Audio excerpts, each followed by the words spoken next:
Hi, this is Aaron Wilson, Ravens beat writer for the Carroll County Times, reporting for Westminster, Maryland. Here's our latest Ravens report.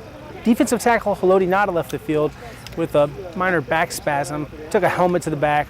Ravens coach John Harbaugh doesn't believe it's serious. Also, wide receiver Derek Mason returned to practice, has had a mild knee bruise, and now he's back on the field, so they get Derek Mason back. No Ramon Harewood, injury undisclosed. Same thing with Jared Gaither, so still thin at the tackle position. Tony Mall still sidelined with a concussion.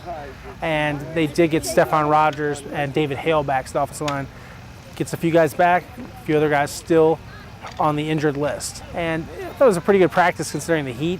Guys were able to get through it pretty well. Highlight of the day, probably Anquan Bolden.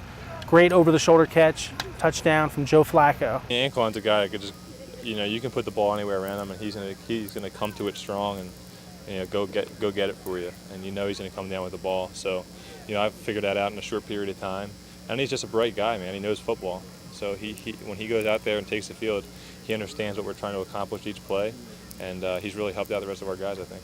I played the game the exact same way from my first game in Detroit to now, and I don't think it'll ever change.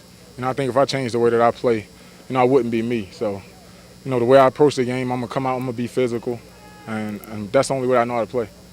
Less interceptions today. The quarterbacks have had a recent string of a lot of picks, so they look like they're a little more accurate today. They're gearing up for Thursday night's preseason opener against the Carolina Panthers, be on ESPN, of course.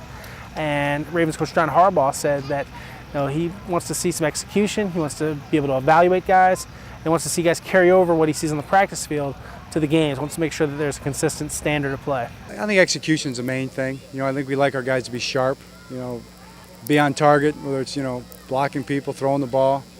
On target with our pressures, on target on defense with our assignments. That's probably the number one thing. You like to see our guys play hard, like to see them be physical. The things, we want to play the way we want to play and start to establish that right off the bat if we can. Reporting for the Carroll County Times in Westminster, Maryland, I'm Aaron Wilson, Ravens beat writer, signing off with our latest Ravens report.